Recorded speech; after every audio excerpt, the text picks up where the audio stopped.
how to get more job opportunities. Like and share this episode. So this is a question that I got a couple of days ago. The job market is it's kind of tough. It's competitive. Well, that's what I would say, regardless of where you live at. So someone was like, "Hey, how do you get more job offers? Create more job opportunities for yourself? How do you get more interviews?" This is a good question. And the crazy thing is, it took me about 7 years to really understand how this whole job search, job market,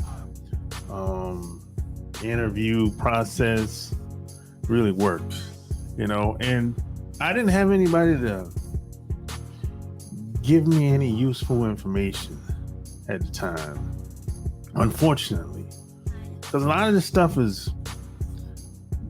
it was trial and error, and if you don't know, you don't know.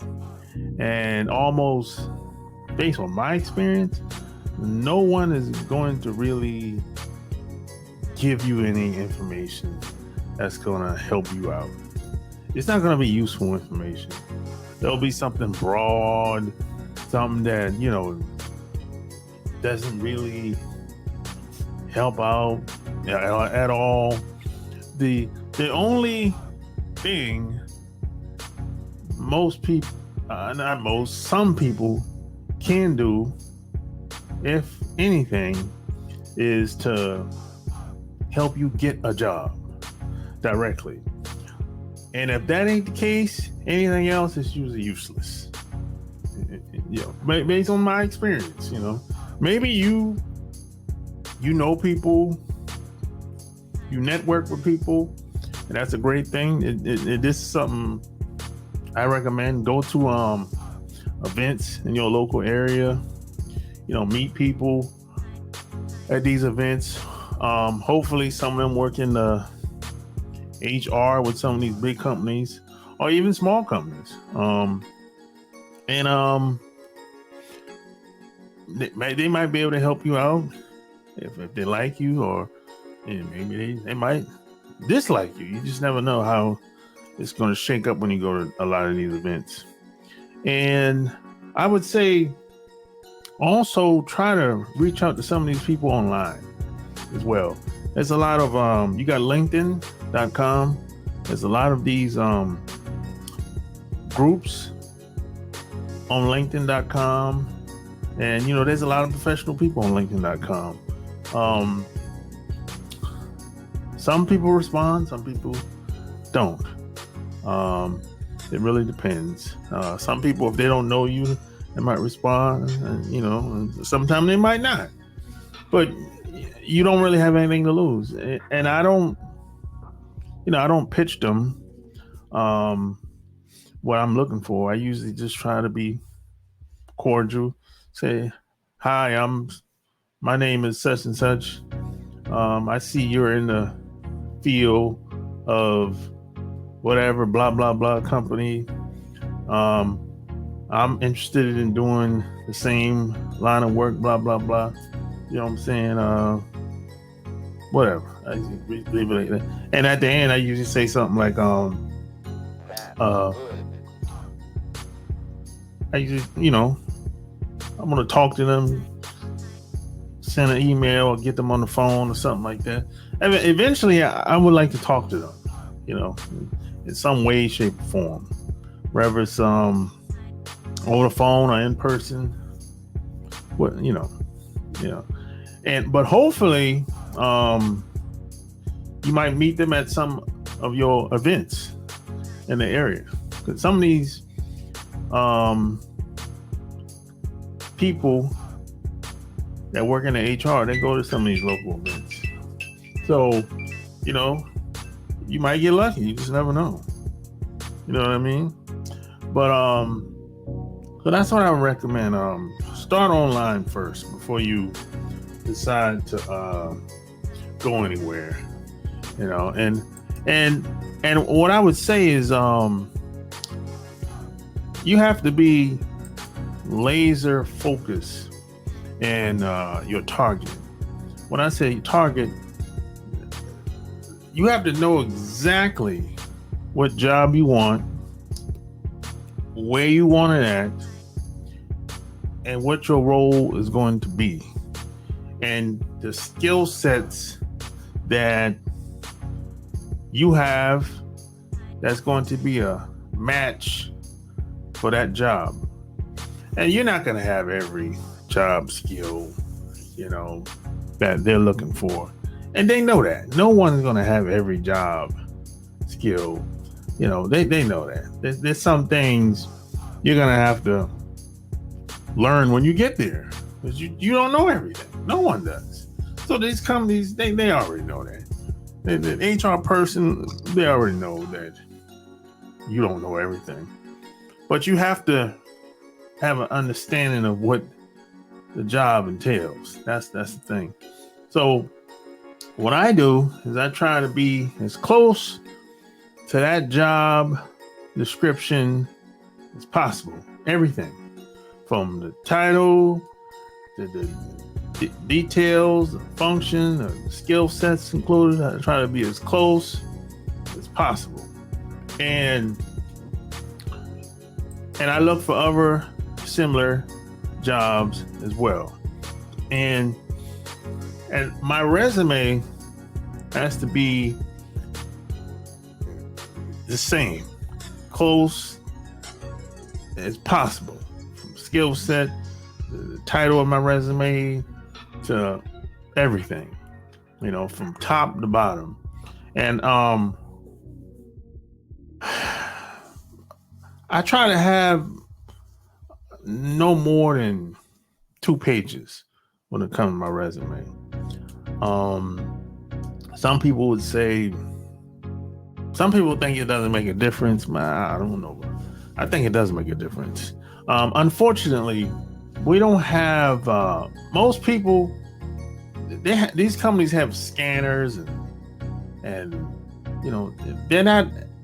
Most of the time, it's not a human that's looking at your resume. You have to understand, there's hundreds, thousands of resumes being sent online when you apply to these websites. So what happens is they have some software. I don't know the name of the software, but they have a software that basically scans resumes and it kicks out the ones that they think is a good fit for the job position. And that's when your resume will get looked at by a human being, by maybe some HR person or something. Or it might be the company owner. Who knows? It just depends on the size of the company. So, but you have to get past the scanners. So this is why your resume has to be as close and tight and to the job position as you want as possible. Because if not, you're not going to even get past the scanners, to even have a chance of getting an interview. And when you get the interview, try to not ramble like a lot of people do.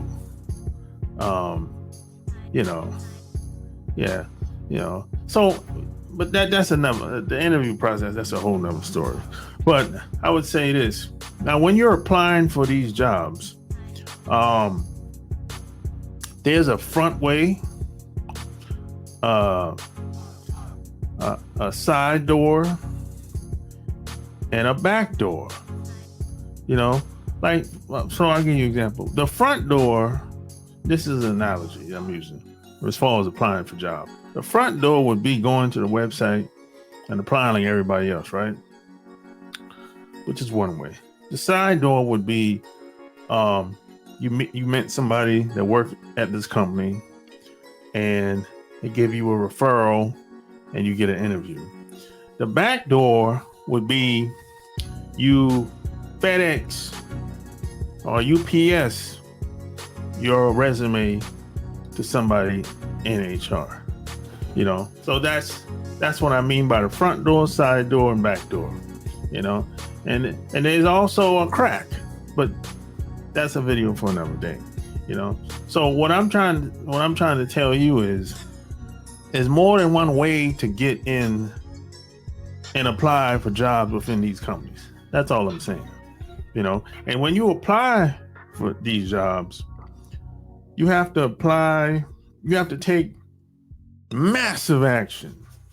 I'm talking like applying for 1, 2, 5 jobs ain't good enough in this economy. You have to apply for hundreds of jobs, or as much as you can within 1 week. So I'll give you an example. When I started to figure all this stuff out, and I started telling other people what I was doing, they couldn't believe how many jobs I was applying. So I told one of my friends at the time, within a 2-week time frame, I applied for hundreds of jobs.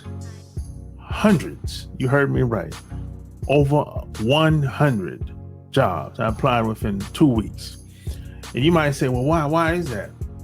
Because it becomes a numbers game after a while. Because it's, in most cases, these people in HR are not going to reach out to you very quickly. It's going to be a couple days, might be a couple weeks. So why wait around for one to 5 companies that you applied for, while you increase your chances? That's what I mean when I say it's a numbers game.